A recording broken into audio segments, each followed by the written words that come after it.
말씀은 사사기 13장 1절에서부터 14절까지 말씀입니다.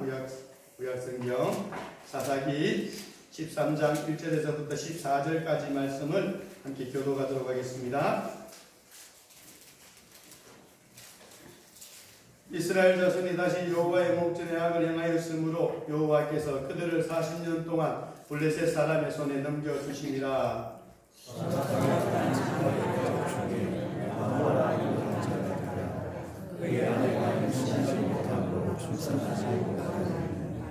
여호와의 사자가 그 여인에게 나타나서 그에게 이르시되 보라, 내가 본래 임신하지 못함으로 출산하지 못하였으나 이제 임신하여 아들을 낳으리니 그러므로 산과 독주와 독주를 마시지 말라.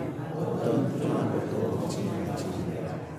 보라, 내가 임신하여 아들을 낳으리니 그의 머리 위에 삭도를 대지 말라. 이 아이는 태에서 나옴으로부터 하나님께 바쳐진 나실인이 됨이라. 그가 블레셋 사람의 손에서 이스라엘을 구원하기 시작하리라 하시니 하나님의 사람이 내게 오셨는데 그의 모습이 하나님의 사자의 용모 같아서 심히 두려움으로 어디서부터 왔는지를 내가 묻지 아니하였고 자기 이름을 내게 묻지 아니하였으며 그가 내게 이르기를 보라, 내가 임신하여 아들을 낳으리니 이제 포도주와 독주를 마시지 말며 어떤 부정한 것도 먹지 말라. 이 아이는 태에서부터 그가 죽는 날까지 하나님께 바쳐진 나실인이 됨이라 하더이다 하니라.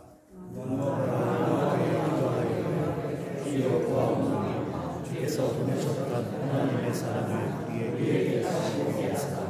우리가 그 아이에게 어떻게 행할지를 우리에게 가르치게 하소서.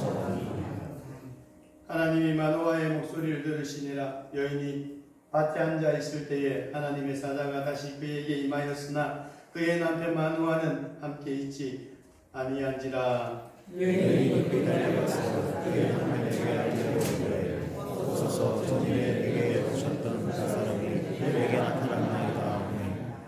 마노아가 일어나 아내를 따라가서 그 사람에게 이르러 그에게 묻되 당신이 이 여인에게 말씀하신 그 사람이니까 하니 이르되 내가 그러다 하니라. 말씀이 되기를 원하나이다. 이 아이를 어떻게 기르며 우리가 그에게 어떻게 행하리까. 여호와의 사자가 마노아에게 이르되 내가 여인에게 말한 것들을 그가 다 삼가서 포도주에 소산을 먹지 말며 포도주와 독주를 마시지 말며 어떤 부정한 것도 먹지 말고 내가 그에게 명령한 것은 다 지킬 것입니다 하니라. 아멘. 할렐루야. 예, 오늘 우리가 너무나 잘 알고 있는 삼손에 대한 이야기를 함께 나누고자 합니다. 삼손은 양면적인 인물이었습니다. 이스라엘의 사사로서 거룩한 가정에서 태어나 나실인으로 바쳐졌던 인물이었습니다.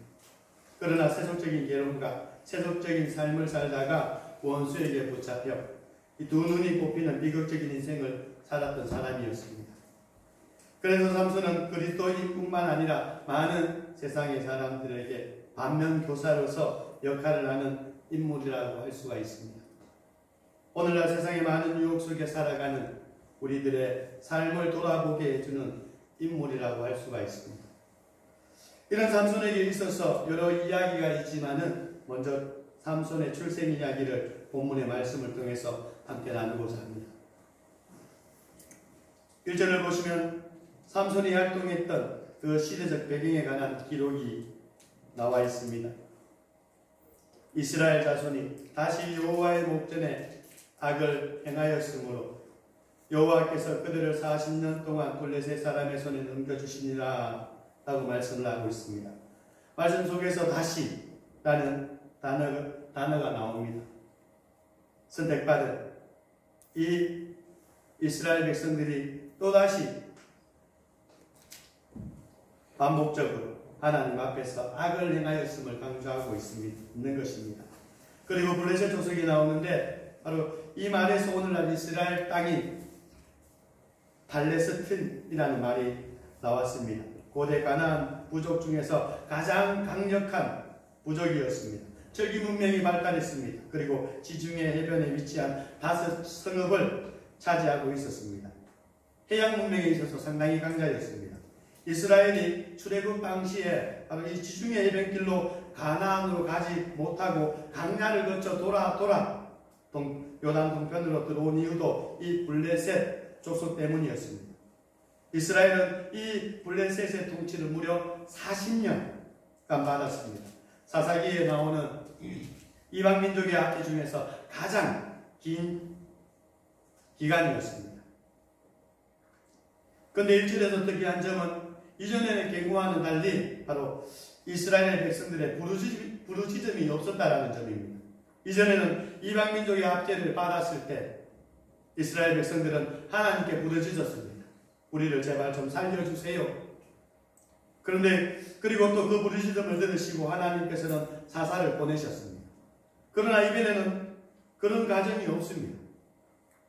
어떤 분들은 교만해서 그렇다고 말씀을 하시는 분들도 계시지만은 그보다는 이스라엘 민족이 40년이라는 긴 시간 동안 블레셋의 이 통치를 받으면서 그 절망감이 너무 커서 하나님께 부르짖는 것도 잊어버렸다고 할 수가 있습니다. 강력한 블레셋의 통치를 받았을 때에 블레셋에서 벗어날 수 있다라고 감히 생각조차 하지 못했던 것 같습니다. 힘들고 어려울 때 하나님을 찾는 것도 믿음이 있어야 하는 것입니다. 믿음의 불씨마저 꺼져버리면은 하나님을 찾으면 된다 하는 사실조차 잊어버릴 때가 있는 것입니다. 일제시대 가운데서 해방을 위해서 글을 쓰는 작가들이 활동을 했었습니다. 해방을 위해서 이 작가들은 처음 마음속에는 희망을 가졌습니다. 그래서 글을 적었습니다. 그런데 시간이 지나면서 차츰차츰 한 명씩 친일 작가로 활동을 하는 사람들이 있었다고 합니다. 그런데 그 이유가 바로 일본이 무너질 줄을 생각하지 못했다라고 말을 했다는 것입니다. 36년간 통치를 받다 보니 일본의 통치에서 벗어날 수 있다라고 생각할 수 없었다라는 것입니다. 그만큼 이스라엘 백성들에게 있어서 이 블레셋의 압제는 소망을 잃게 하고 절망하게 만들었던 것입니다. 그러나 이러한 상황 속에서도 우리 하나님께서는 택한 백성이었던 이 이스라엘 백성들을 향한 그 사랑과 구원은 계속 진행하고 계셨습니다. 블레셋의 통치 아래에 신음하던 이스라엘을 구원하시고자 하나님께서는 한 명의 사사를 준비하셨습니다. 바로 그가 삼손이었습니다. 삼손의 출생 이야기는 하나님의 사자가 아기를 낳지 못하는 단지파의 한 여인을 찾아오는 이야기로 시작이 됩니다. 소라 땅의 단지파의 가족 중에 마누아라 이름하는 자가 있더라. 그의 아내가 임신하지 못함으로 출산하지 못하더니 오늘날에도 결혼한 부부에게 아이가 없는 것은 아픔이고 상처일 것입니다. 뿐만 아니라 이 고대 시대에는 상당히 심했습니다. 고대 시대 때 또한 이스라엘 사이에서 자녀가 없다라는 것, 아들이 없다라는 것, 특히 아내에게 있어서는 큰 아픔이고 큰 슬픔이었습니다. 심하게 말해서 저주를 받았다라고 말할 정도였습니다. 그런데 마노아 남편 입장에서는 당시 시대적 상황을 생각해 볼 때 결혼한 후에 아이가 생기지 않으면 첩을 두어서 낳을 수도 있었습니다.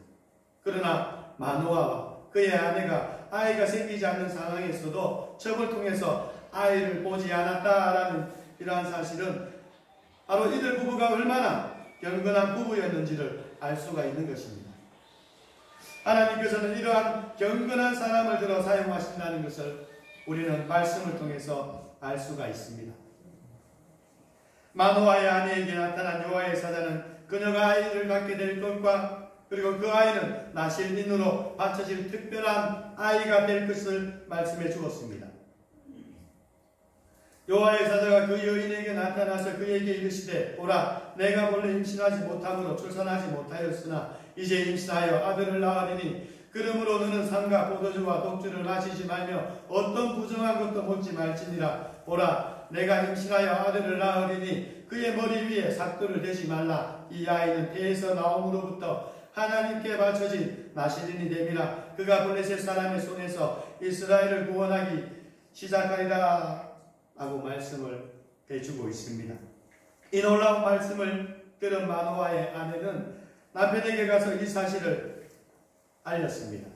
이에 그 여인이 가서 그의 남편에게 말하여 이르되 하나님의 사람이 내게 오셨는데 그의 모습이 하나님의 사자의 육모 같아서 심히 두려움으로 어디서부터 왔는지를 내가 묻지 못하였고 그도 자기 이름을 내게 이르지 아니하였으며 그가 내게 이르기를 보라, 내가 임신하여 아들을 낳으리니 이제 포도주와 독주를 마시지 말며 어떤 부정한 것도 먹지 말라. 이 아이는 태에서부터 그가 죽는 날까지 하나님께 바쳐진 나시린이 됨이라 하더이다 라고 전해주었습니다.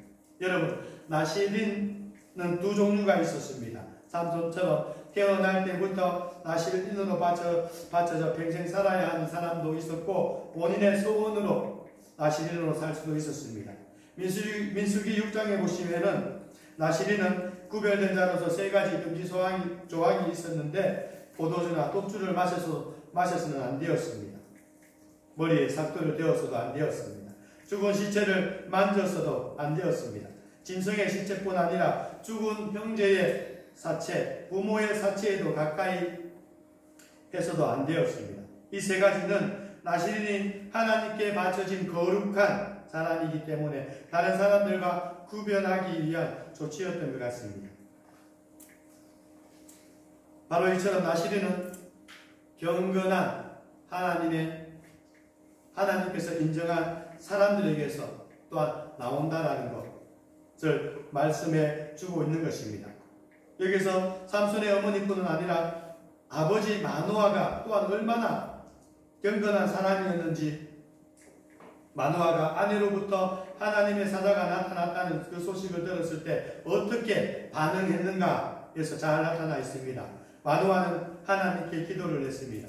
8절에 보시면은 마노아가 여호와께 기도하여 이르되 주여 구하옵나니 주께서 보내셨던 하나님의 사람을 우리에게 다시 오게 하사 우리가 그 낳을 아이에게 어떻게 행할지를 우리에게 가르치게 하소서 하니라고 기도를 하였습니다.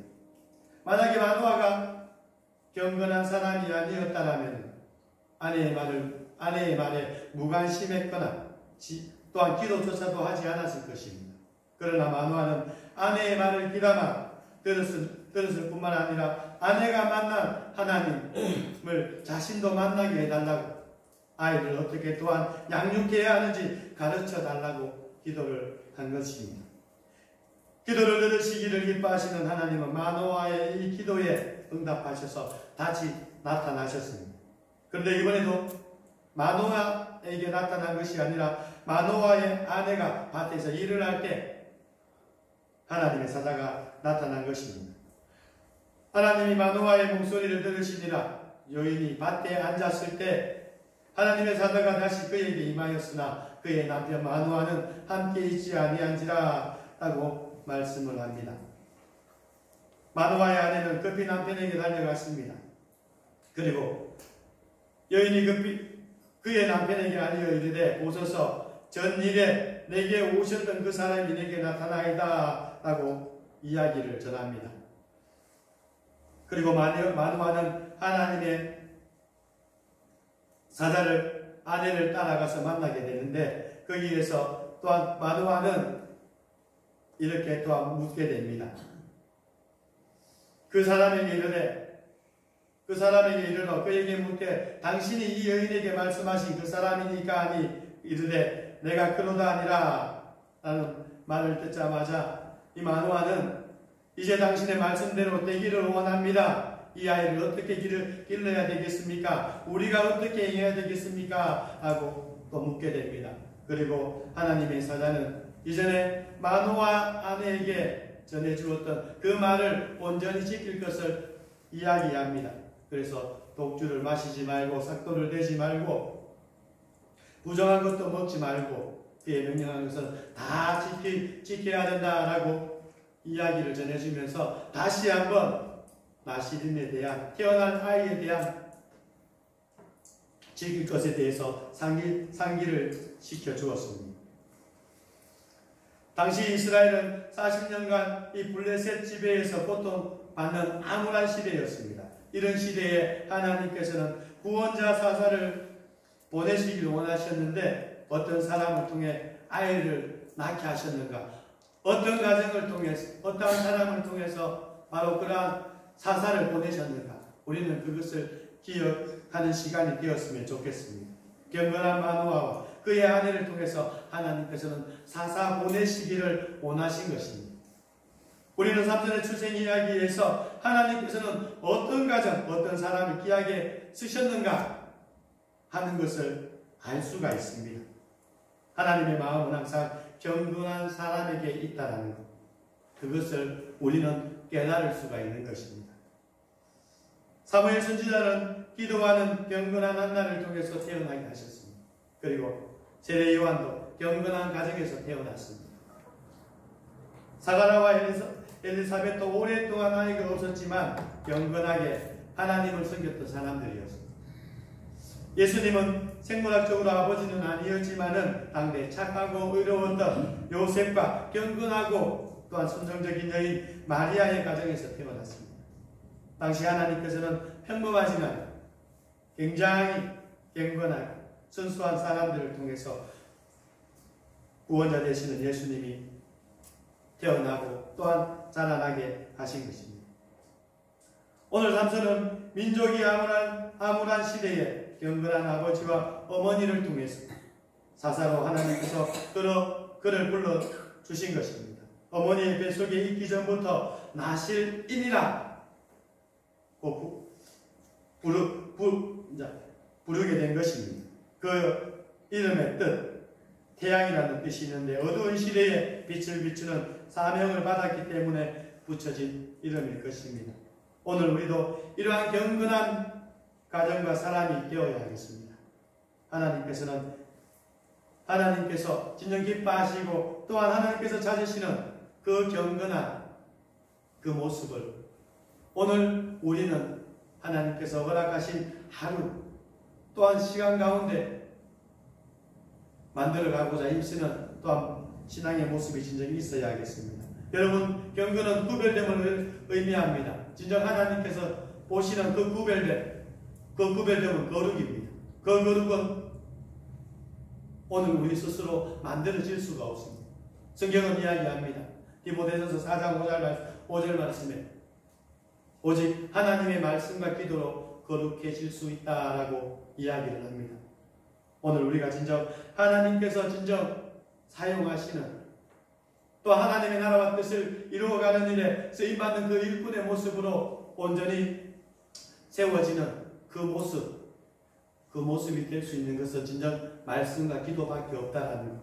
그것이 하나님의 경건을 이룰 수가 있고 또한 하나님의 거룩을 이룰 수 있는 모습이라는 것을 우리는 잊지 않고 생활하는 모습을 가져야 하겠습니다. 그래서 오늘 이 시대에 하나님의 나라와 뜻을 세우는 일에 하나님께서 쓰시기에 편한 귀한 일꾼, 오늘 우리가 어디를 가든지 하나님께서 살아계십니다 하는 주변에 많은 사람들의 그 고백이 있는 축복의 통로의 삶은 오늘 우리가 살아가시기를 진정 예수님의 이름으로 소원합니다. 오늘 이 시간을 함께 기도했으면 좋겠습니다.